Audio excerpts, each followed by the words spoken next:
চাঁপাইনবাবগঞ্জের শিবগঞ্জে রাতের অন্ধকারে স্ত্রীকে হত্যা করে টয়লেটের ট্যাঙ্কির ভেতরে ফেলে রাখেন স্বামী। চাঁপাইনবাবগঞ্জ থেকে মোহাম্মদ আলামিনের পাঠানো তথ্য ও ভিডিও চিত্রে বিস্তারিত দেখুন।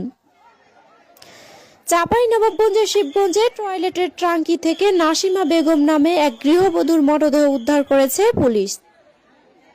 বুধবার 11 মার্চ 2026 সকালে শিবগঞ্জ উপজেলার মোনাকষা ইউনিয়নের রানীনগর হঠাৎপাড়া নিজ বাড়ির টয়লেটের ট্যাঙ্কির ভেতর থেকে তার মরদেহ উদ্ধার করা হয়। পুলিশ বলছে নাসিমা বেগমকে তার স্বামী হত্যা করে টয়লেটের ট্যাঙ্কির ভিতরে ফেলে দেন।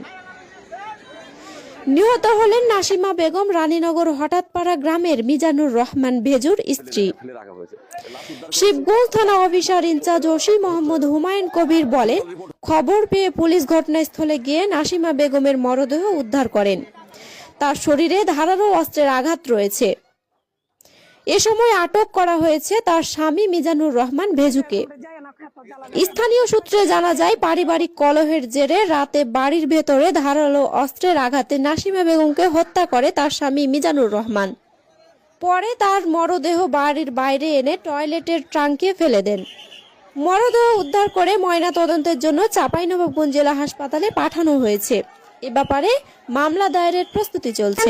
আমার বাবা সুলি চাই, ফাঁসি চাই, আমরাকে শান্তি দেয়নি আমার বাবা, আমরাও আমার বাবাকে শান্তি দিতে চাই না। আমার বাপ ওটা না, ওটা কাফের, ওটা আমার বাপ না। আমার বাপ মা দুইজনই মরে গেছে আমার জীবন থেকে।